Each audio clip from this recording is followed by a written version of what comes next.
If you're over 60 and lately feel like people don't respect your words the way they used to, the reason might surprise you. It's not always about aging. It could be that you've shared a bit too much of your private life. There are 5 personal matters that can quietly steal your dignity, peace, and the respect you've built over a lifetime. Many seniors reveal them without realizing the consequences until it's too late.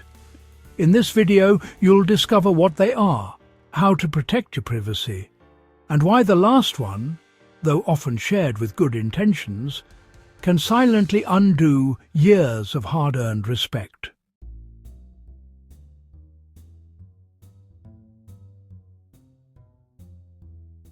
Today, you'll uncover 5 private matters that every wise senior should keep to themselves, from emotional struggles to delicate family situations. Each one plays a powerful role in protecting your dignity, peace of mind, and the way others see you.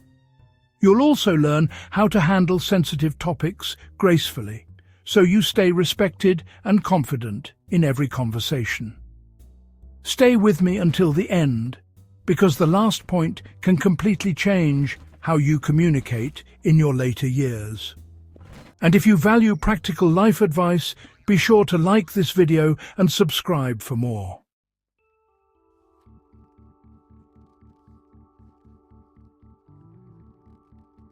Your financial struggles. Now, money has always been a sensitive subject, no matter your age. But after 60, it becomes even more delicate, because how you talk about it can directly affect how people treat you. Many older adults open up about their financial struggles, thinking it will bring understanding, empathy, or even advice from others. But too often it invites something entirely different: pity, judgment, or even manipulation. You might think you're just being honest or transparent, but when others learn about your money problems, they sometimes start seeing you as someone who needs help rather than someone who deserves respect.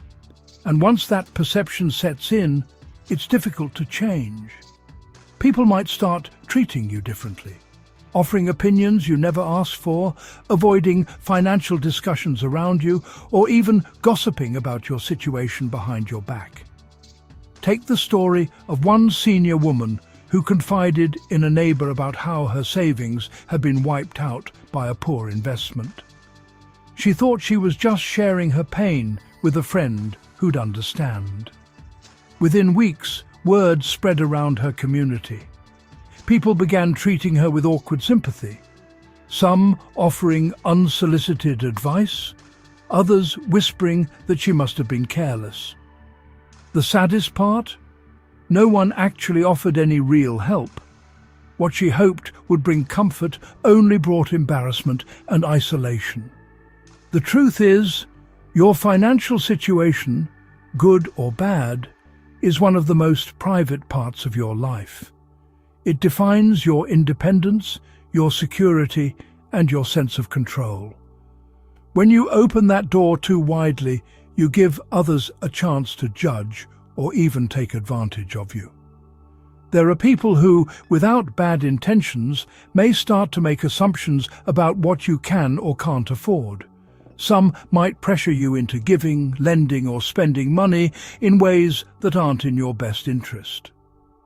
Another trap some seniors fall into is discussing their past financial stability or sacrifices. You might mention how much you helped your children or how hard you worked to buy your home, hoping it will make them appreciate your journey. But to some, these stories can sound like comparisons or reminders of what they haven't achieved yet. What was meant as wisdom may be taken as pride or complaint. And that can quietly build distance between you and those you care about. Here's the key principle. Share your financial situation only when it serves a clear purpose. That means discussing it with your financial advisor when you need professional guidance, or with a trusted family member who is genuinely involved in your financial planning. Not just anyone who happens to ask. You don't owe anyone a full explanation about your income, savings, or retirement struggles. Protecting your privacy isn't about being secretive. It's about being smart. It's also wise to remember that not everyone who asks about your finances does so out of concern. Sometimes curiosity comes disguised as care. A friend might ask how much your pension is just to compare, or a relative might casually bring up inheritance or property. These are conversations that often lead to misunderstandings or resentment later. When you're unsure how to respond, a simple phrase like, "I'm managing fine, thank you," closes the topic gracefully without sounding defensive. And let's talk about the emotional side. Financial insecurity can cause stress, especially when prices rise or medical costs increase. Talking about it with people you trust emotionally can bring relief. But choose those individuals carefully. Sometimes the best outlet isn't another person, but a journal, a prayer, or a quiet reflection with someone you truly know has your best interests at heart. The respect you command in your later years often depends on how much mystery you maintain. You've earned your independence, and guarding your financial privacy helps preserve it. When people can't easily label or measure you by your bank balance, they're more likely to focus on your character, your wisdom, and your experiences, the things that truly matter. So, before you share the details of your money troubles or how much you've lost or gained, pause for a moment. Ask yourself, will this information help my situation, or will it only invite unwanted attention? Most times, silence will serve you better. And remember, wisdom in old age isn't just about what you've learned. It's about knowing when not to speak. Have you ever regretted sharing too much about your finances? Let us know in the comments below. Your story might just help someone else protect their peace and dignity.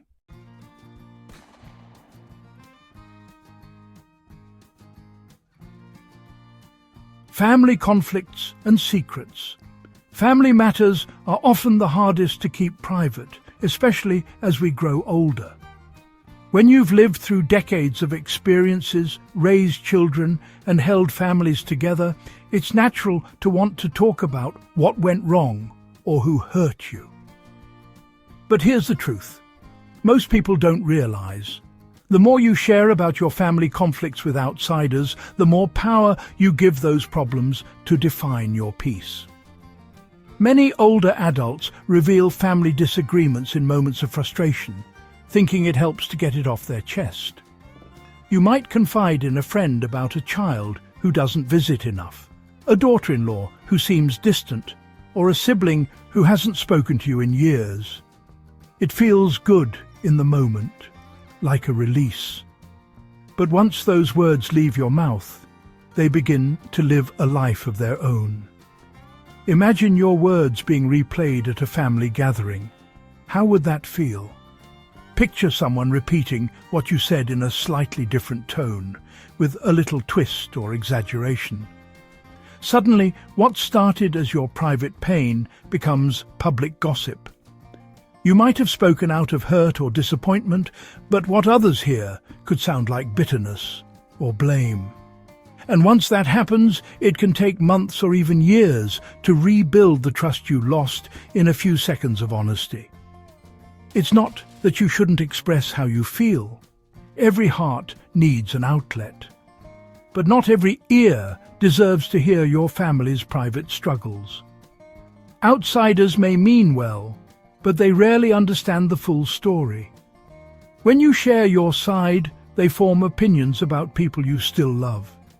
Later, when your family heals or moves past the issue, those outsiders may still see your loved ones through the lens of what you said. That's why protecting your family's dignity even when they're wrong, is a sign of strength, not weakness. You're not excusing anyone's behavior, you're choosing peace over drama. Silence, in this case, doesn't mean surrender, it means wisdom. Time has a remarkable way of revealing truths that words can't. When emotions cool, relationships often mend on their own. But once your private pain becomes public, the wound deepens and reconciliation becomes harder. One of the biggest lessons in life after 60 is learning when to speak and when to stay silent. There's immense power in restraint. It's not about pretending your family is perfect. It's about realizing that protecting their image also protects your peace. Every harsh word shared in confidence eventually circles back, and the damage can be lasting. When you feel tempted to talk about a disagreement or disappointment, pause and ask yourself, am I seeking understanding or am I venting? If it's just to release emotion, write it down, pray about it, or speak to a trusted counselor or spiritual mentor, someone bound by confidentiality. These options give you space to process without turning your loved ones into stories for others to discuss. Sometimes people share family secrets to gain sympathy, to make others see their struggles. But in doing so, they unknowingly trade respect for attention. And once people know too much about your private life, they start to look at you differently. Your family's challenges become entertainment or pity for others instead of lessons or moments of growth. Remember, every family has hidden pain. Every home carries moments of misunderstanding, jealousy or regret. But what separates wise elders from ordinary talkers is discretion. The ability to hold your peace, even when you could easily speak, shows true maturity. It tells the world that your integrity matters more than proving a point. Also, think about your legacy. Long after arguments fade, your children and grandchildren will remember how you handled conflict. Did you add to the noise, or did you protect the family bond, even when others couldn't? Choosing silence and grace sends a stronger message than any defense ever could. Sometimes, the best response to family drama is a calm heart and a closed mouth. When others see that you refuse to badmouth your own, it earns you silent admiration. People trust those who protect others' reputations, even when it would be easier to complain. In your golden years, peace should be your highest goal. Not winning an argument, not proving who was right. Protect your loved one's dignity, even when they've made mistakes. Because at the end of the day, your calm silence will heal more than harsh truth ever could. And as you reflect on this, remember, the next topic we're about to discuss is even trickier, because it often slips out without you realizing it.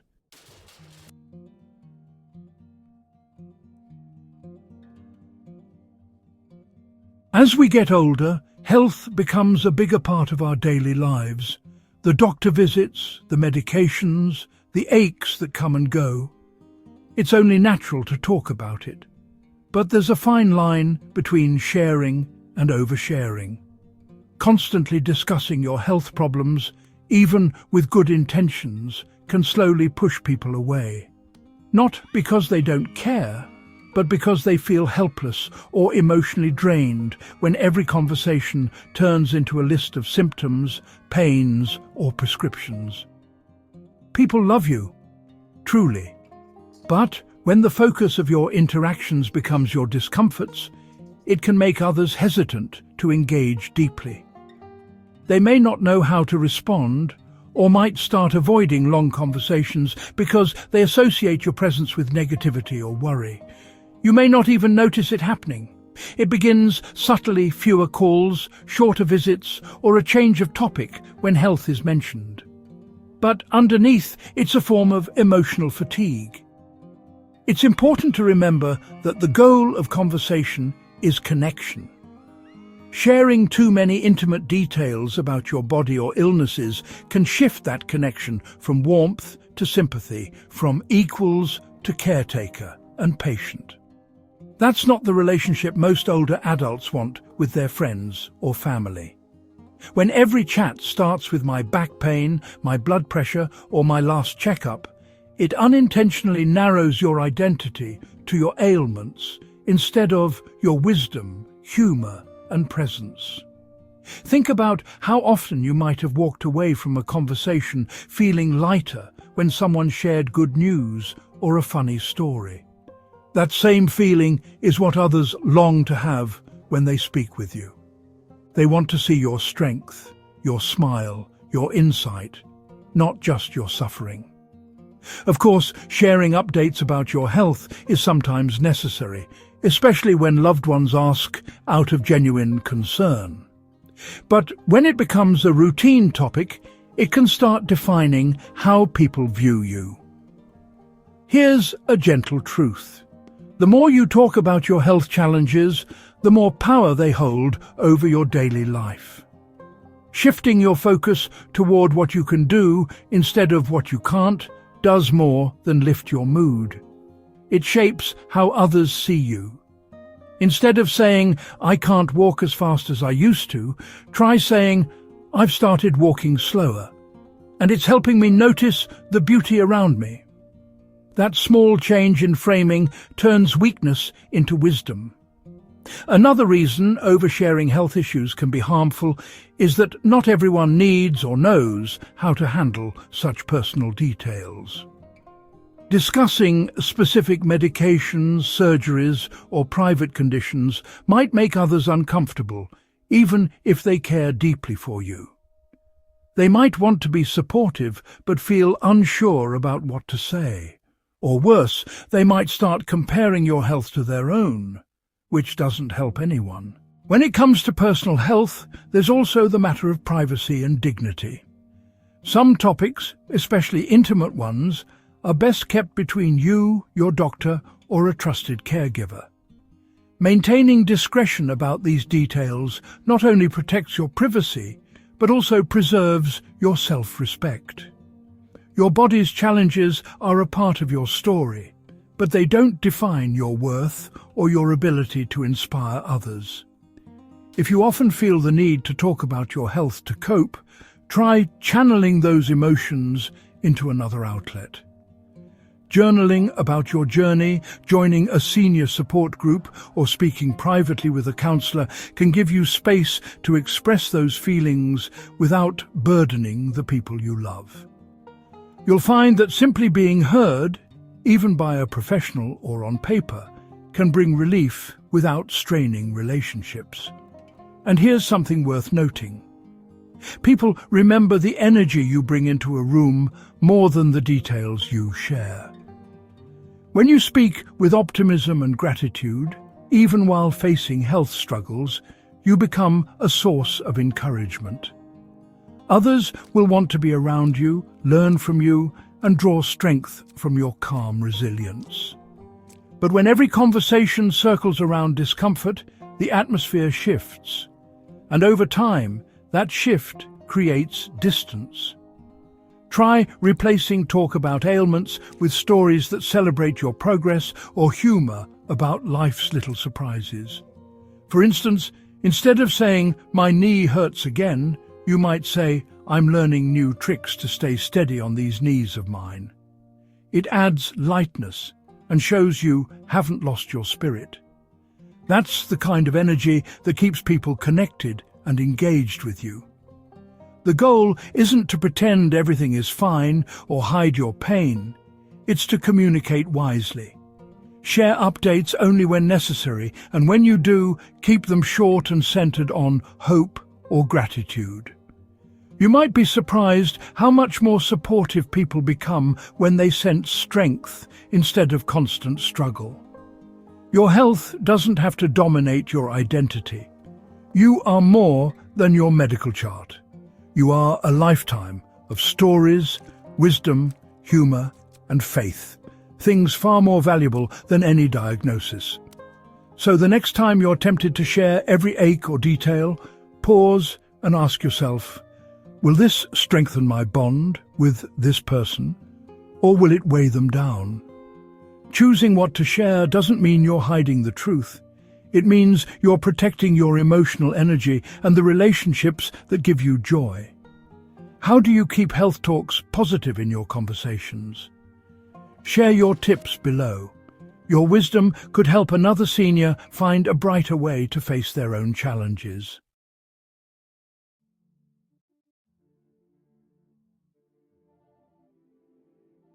As people grow older, there's a deep desire to look back, to make sense of the past, to speak about what we've learned, and sometimes to unburden what still lingers in our hearts.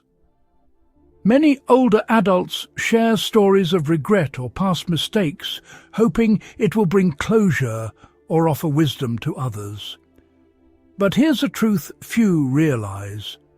When you reveal too much about your past missteps, it can unintentionally reshape how people see you, not as the wise, respected elder you've become, but as the person who once failed. There's a delicate balance between honesty and overexposure. It's natural to want to share your journey, especially with younger family members or friends, because your experiences are rich with lessons. But when those stories involve personal failures, wrong decisions, or moral slips, they can leave lasting impressions that overshadow everything else you've accomplished. Some listeners might quietly lose respect, not because they're judging you, but because human memory tends to hold on to the dramatic parts of a story more than its lesson. A kind, well-respected man once shared a youthful mistake during a casual conversation at a community gathering. He thought it was harmless, just a story about the reckless things he'd done decades ago, told with a bit of humor and reflection. But word spread, and over time, that single story began to define how others saw him. They forgot the decades of integrity that followed and focused only on that one reckless act. What he hoped would make him relatable instead chipped away at the quiet respect he had built over years. It's an easy trap to fall into, especially when you reach a stage in life where you've made peace with your past. You might think sharing it openly shows humility, or that it helps others learn from your mistakes. While your intentions may be pure, not everyone has the maturity to receive that message correctly. Some may misinterpret your openness as weakness or even gossip about it later. And in a world where impressions often outweigh truth, what you reveal can easily be taken out of context. This doesn't mean you should hide your story entirely. Your past is valuable. It's proof of your growth and resilience. But there's wisdom in knowing how much to share and to whom. When you want to teach through your experiences, focus on the lesson, not the confession. Instead of saying, "I made terrible choices that hurt my family," try saying, "I learned that pride and impulsive decisions can cost you the people you love." And forgiveness is a gift worth protecting. The meaning remains, but the privacy stays intact. There's also emotional weight to consider. Every time you relive your old regrets through storytelling, you reopen wounds that have long healed. You may think you're releasing the burden, but often you're giving it fresh energy. Reflecting privately, perhaps through journaling, prayer, or quiet thought, allows you to process without judgment. Writing down what you've learned is powerful. It gives you clarity while protecting your dignity. Those words can later serve as part of your legacy, a record of wisdom for those who seek it after you're gone, not as gossip while you're still here. And if there are mistakes that still trouble you, remember this. Forgiveness doesn't always come from telling the world. It begins with accepting yourself. The purpose of your past isn't to define your reputation, but to refine your character.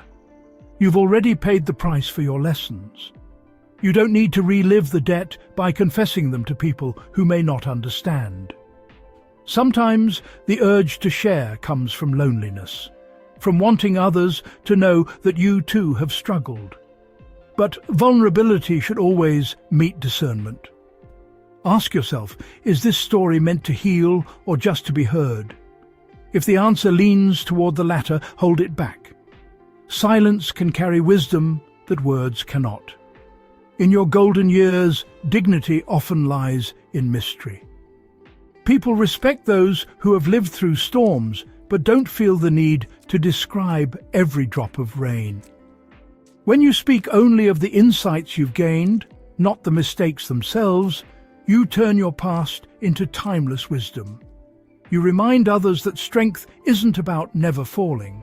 It's about rising quietly and moving forward without needing validation. The beauty of aging is that you've earned the right to choose which parts of your story you share with the world. Protect that right fiercely. There's power in selective silence, grace in privacy, and peace in knowing that not every truth needs to be told aloud. So, the next time you feel tempted to open up about something painful from long ago, pause for a moment. You've already learned the lesson. You don't owe anyone the confession. Let your present character speak louder than your past mistakes ever could. And as we move forward, remember this: the next private matter is the most sensitive of all, one that can quietly undo decades of respect in just a single sentence.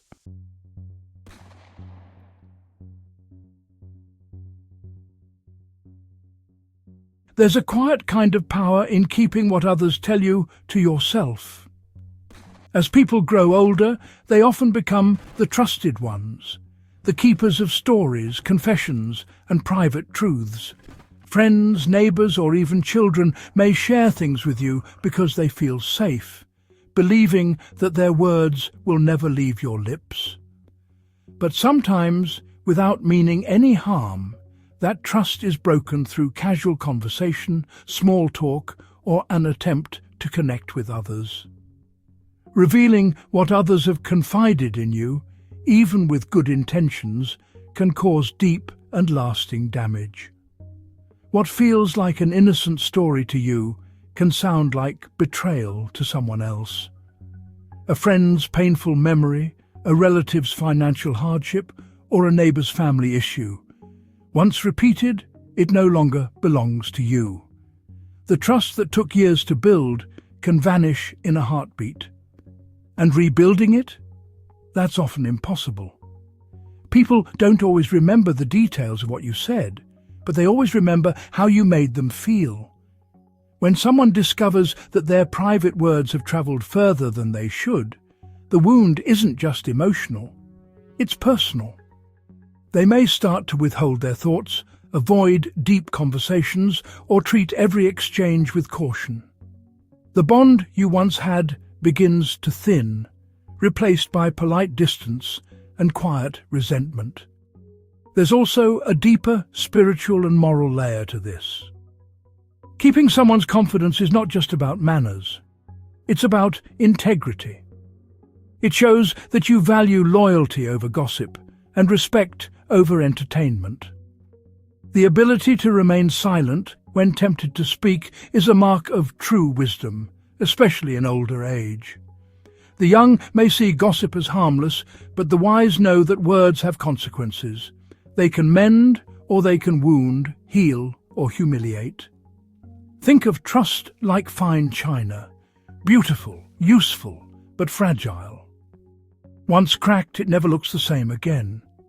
The older we get, the more we should aim to be remembered as people who could be trusted, even with silence.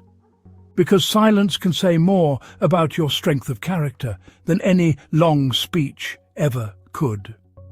And remember, not everything you know needs to be shared. Sometimes people overshare because they seek connection or attention, not realizing that protecting others' privacy earns far deeper respect. When you hold back a secret, you're not just being quiet. You're protecting someone's dignity, their story, and your own reputation as a trustworthy elder. It's worth asking yourself, if I were the one who confided this, how would I feel if it were repeated? That single question can save relationships, prevent misunderstandings, and preserve peace within families and communities. Protecting another's privacy isn't weakness, it's grace. It's a quiet strength that shows you've matured beyond needing to prove you know something. It's wisdom that teaches others, especially the younger generation, that real honor lies not in what you reveal, but in what you protect. So, the next time someone whispers something in confidence, remember, your silence is a gift. It's a reflection of who you are, a person whose word can be trusted, whose presence feels safe, and whose wisdom uplifts others without exposing them. Because in old age, when you choose to guard another person's secret, you don't just preserve their dignity, you reinforce your own. Protecting another's privacy is one of the purest forms of wisdom in old age. It earns a quiet kind of respect that can't be demanded, only deserved through consistent integrity. When you honor others' confidences, you send a message that you are a safe harbor in a noisy world. And that, more than anything, is what gives your words lasting weight and your presence deep peace.